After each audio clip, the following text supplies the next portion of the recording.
Shalom, shalom, shalom. First and foremost, all praises and double honors due to Yahweh, Bahashim Hamashiach, wa Malak Yahweh Shai. Secondly, this is Brother Yardan, WFI Detroit, coming back at you with yet another cold cut. Today in this cold cut, we will be reading 1 Corinthians, the 12th chapter. We're going to dive right into it. This is 1 Corinthians chapter 12, verse 1. Now, concerning spiritual gifts, brethren, I would not have you ignorant. And he starts this off real eloquently and beautifully and bold. All right. He said, I do not want y'all to be ignorant. Ye know that ye were Gentiles, right? And I want to pause and let's break this down, because whenever Israel, or even the Christians, or even our own people that don't know that they're Israel, whenever they see the word Gentile, they get confused and, they start wrestling with the scriptures. All hell break loose. So let's read it again and break it down slowly. Ye know that ye were Gentiles. Now, when you read the scriptures, whenever you read the Bible, you have to read, keep it in context, historical sense, and a spiritual sense. All right. Now, historically speaking, right, the historical background is this: you had Israelites learning the ways of the heathen, and when you learn the ways of the heathen, you become a Gentile, not by flesh, but after their manner. You understand? So if I see a child, which is a boy in this example, if I see a male child, he puts on a skirt, lipstick, nails, paints his whatever, right? I'm going to call him a girlish person, or he's acting like a girl, right? That's what I'll more than likely say. He's acting like a girl. Look at this girl. You see what I'm saying? So that's what happens when you follow after somebody's customs, especially the heathen custom in that sense. You become a Gentile, right? A heathen, because you're following after their ways and their fashions. Now let's bring out a precept, right? Because now we have to get historical.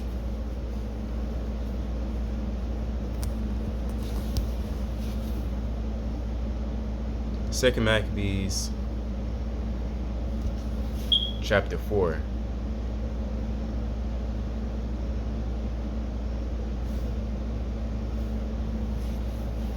Second Maccabees, chapter 4, verse. Ooh, this whole chapter is good. Let's start at verse 9. Besides this, I just want to start at 1. We'll get to the crux of it. Verse 9.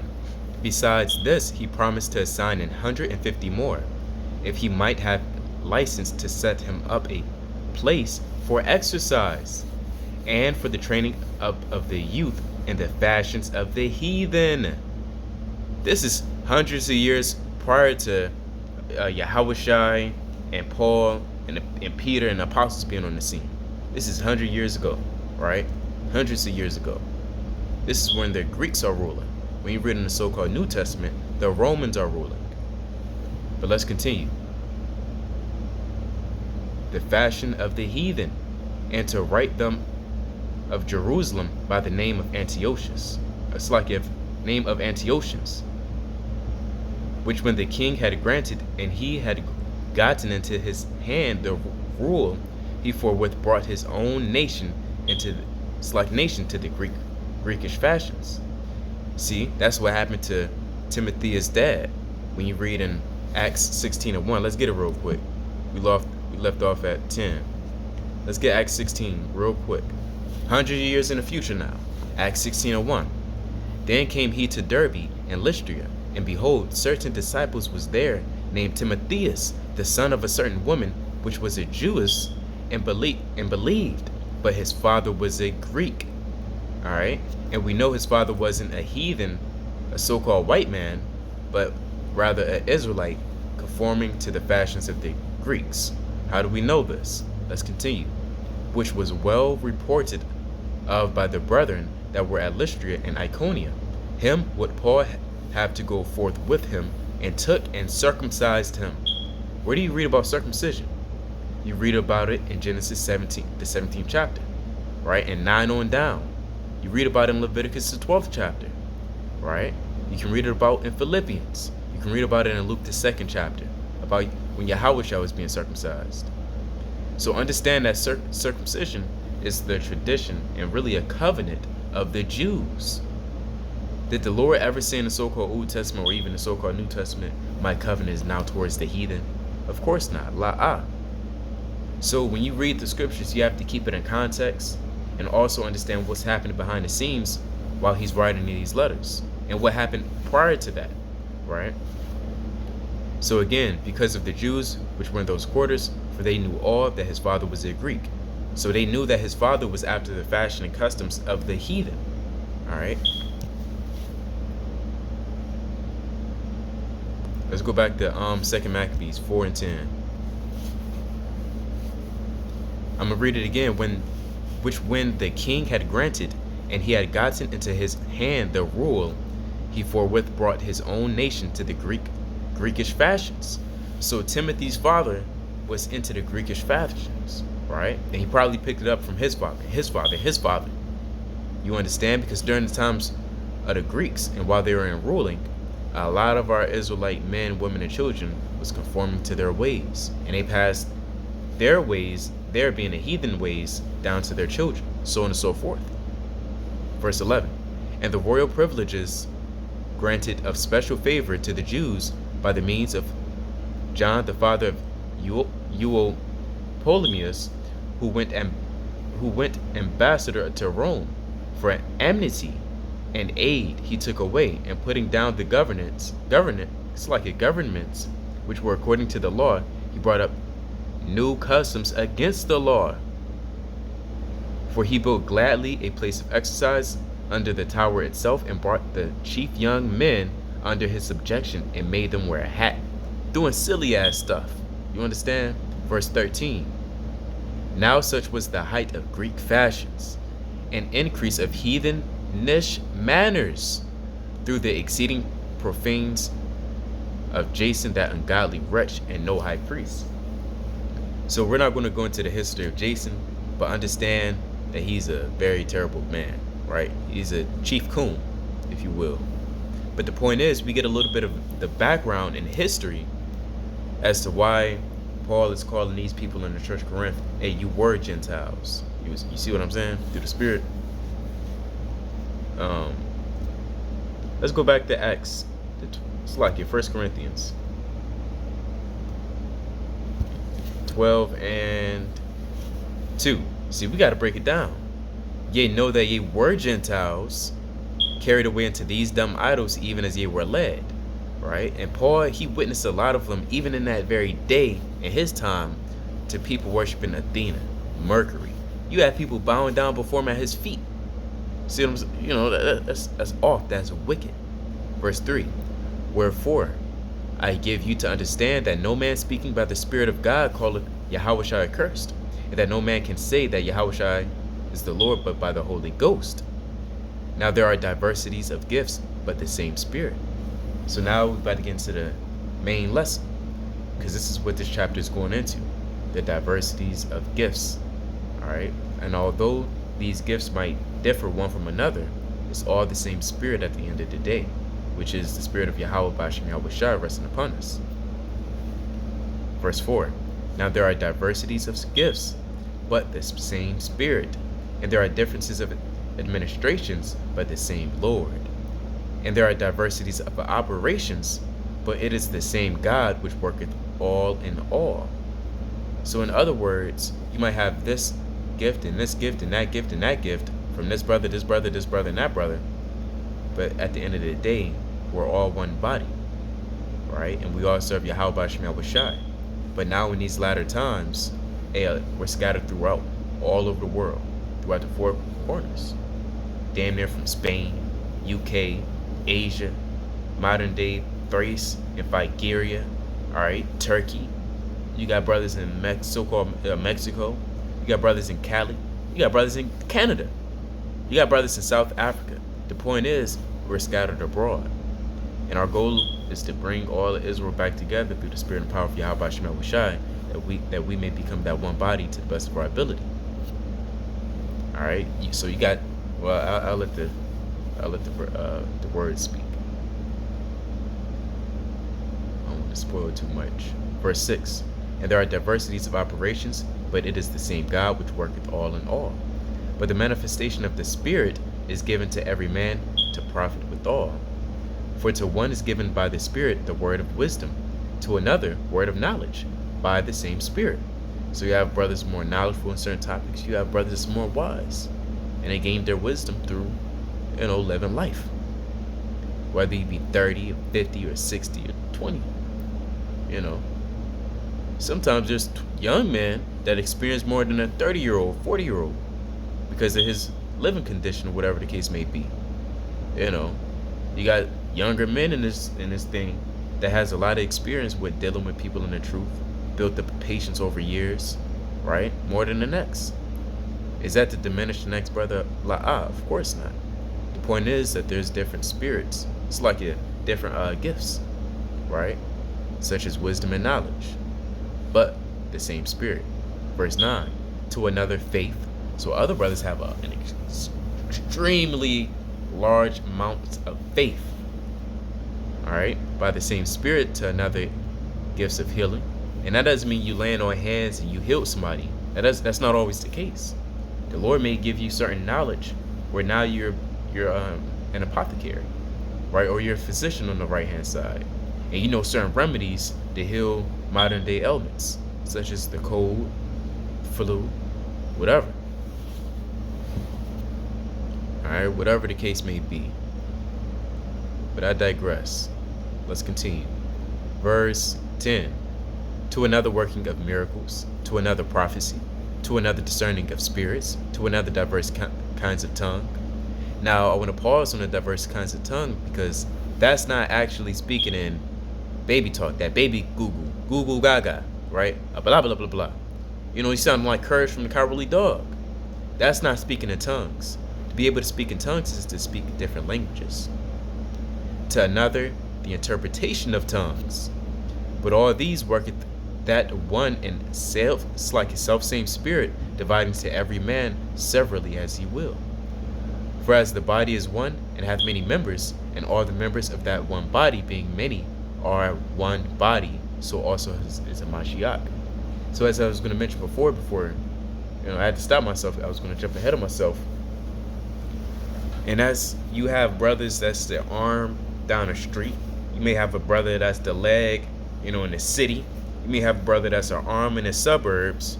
You may have a brother that's a damn toe next door. All right. So our job is to bring all Israel together and make sure this person fit in the body, right? Now he's exercising and using his talent. All right. That's our duty and our job. Where we leave off. This is 1 Corinthians 12 and 12. All right. Now this is the book of Nehemiah. So I think that car, This is Nehemiah. I'm almost done.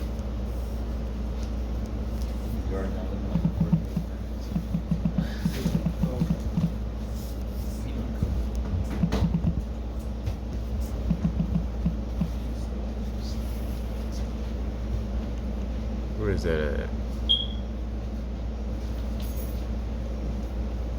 Oh, this is Nehemiah 5, I remember. 5 and... let me see. Oh, 8 and 5. This is the chapter. This is where Paul got inspired when he said one body.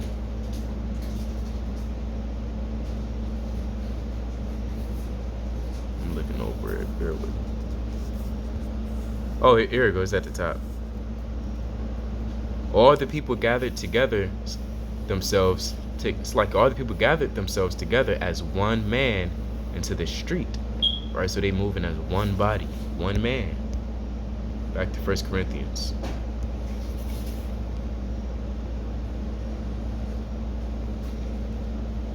For as the body is one and hath many members, and all the members of that one body being many are one body, so also is Mashiach. For by one Spirit are we all baptized into one body, whether we be Jews or Gentiles, and we already explained to Gentiles, whether we be bond or free, right? You still had certain Israelites back then, they were bond, It's other Israelites who was free. You had Onesimus. You know, he was, like better words, he was in bond. He was a bondman. You know. And then you had Philemon. He was more so free. So you had Israelites free and bonding, and that was a heavy thing back then. If you was bond, they look at you funny. They look down upon you, right? Continuing on, and have been all made to drink into one spirit. That's mighty. For the body is not one body, but many. You don't have the arm doing everything. You don't have the leg doing everything. Verse 15. If the foot shall say, because I am not the hand, I am not of the body, is it therefore not of the body? Right? That's applicable today for a lot of Israelites that want to stay home all day. Well, you know, that's not really my cup of tea. That's my X, Y, and Z. Hey, you can't say that. You're a part of the body. Verse 16. And if the ear shall say, because I am not the eye, I am not of the body, is it therefore not of the body? Right? If the whole body were an eye, where were the hearing? If the whole were hearing, where were the smelling? Right? He's saying the same thing, but using different examples, different parts of the body. Verse 18. But now hath God set the members, every one of them, in the body, as it hath pleased him. And if they were all one member, where were the body? All right, you can't have one without the other. But now are they many members, yet but one body. And they cannot say unto the hand, I have no need of thee, nor again the head to the feet, I have no need of thee. That's off. That's wicked. All right, don't try to put asunder what the Lord is putting together, even in the sense of the church. Let's skip 21. 21. And the eye cannot say unto the hand, I have no need of thee, nor again the head to the feet, I have no need of you. Nay, much more those members of the body which seem to be more feeble are necessary. Or a lot of brothers, they look at their toes and like, do I really need my pinky toe? Even Esau would say, you don't need your appendix. It's a useless organ. Every part of the body is important. Verse 23. And those members of the body which we think to be less honorable, upon these we bestow more abundant honor, and our uncomely parts, which have more abundant comeliness. For our comely parts have no need, but God hath tempered the body together, having given more abundant honor to the part which lacked. See, that's a lot. That's for a lot of brothers saying, well, I don't do much. Brother, you do a whole lot, right? It may not look like it, but you're doing something. Verse 25, that there should be no schism in the body, but that the members should have the same care one for another. All right. Now he's using. Don't forget who this is talking about. This is talking about Israel.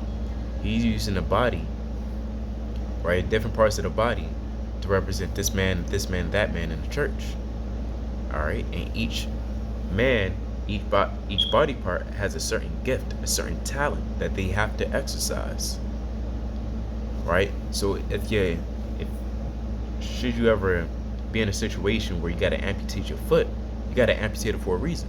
It's not working. It's not, doing what it should be doing. All right? It's not helping out the rest of the body.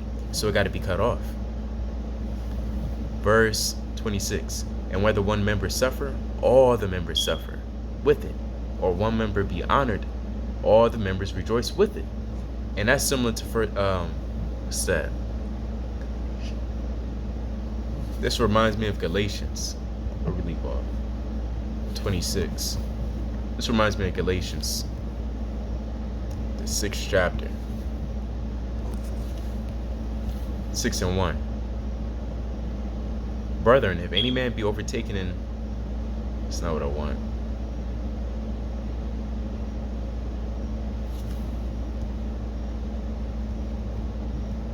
Let me pull it up.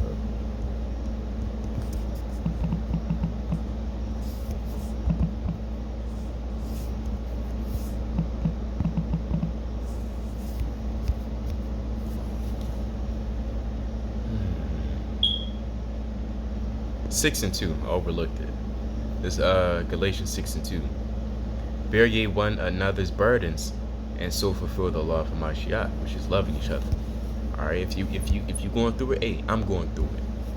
That's how the body works too, on a physiological level. If this one body part is not doing what it should be doing, it's going to cause a chain reaction to the other body parts. If your kidney's not working well, you best believe the next thing not going to work well. If that's not working well, then the next thing not going to work well. All right, it's similar with a car too. And even doctors, they compare the body to a car, because if this one thing stop working, best believe the next thing might not work, so on and so forth. So Abaratazah, which is to say Father's will in the Hebrew, Israel is getting the point. Verse 27. Now ye are the body of Hamashiach, and members in particular. And God set some in the church.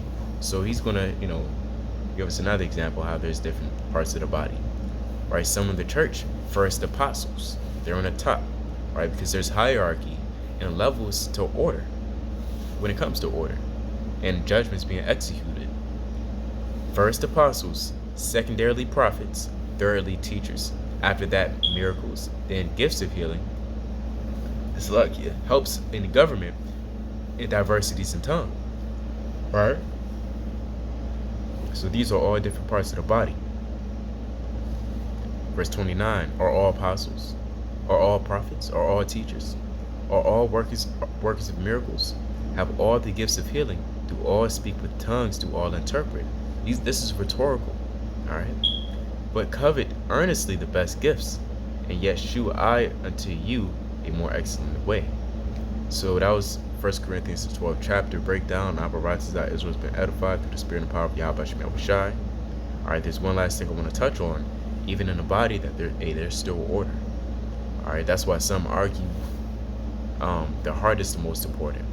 Not to say it should be exalted over the toe, because you still need the toes for balance. Right? But hey, likewise in the church, all members are important, but there's still an order at the end of the day. That's why he ended it with saying what he said. Right? Although we're not all the same, still got a talent and a position. But 28, hey, it's still order. Don't forget that. Alright, that's why he said first apostles. Because apostles, they had the most wisdom, knowledge, and understanding. Right? You had the 12 apostles. And it would be times where they had to make a judgment call or execute an order. You understand? It wasn't for the people that do miracles to kind of make those calls, because they was performing miracles. So, Abaratazah, you get the point. But with that, I'm going to bid Israel Shalom. Stay strong, pray, read, and fast. Shalom.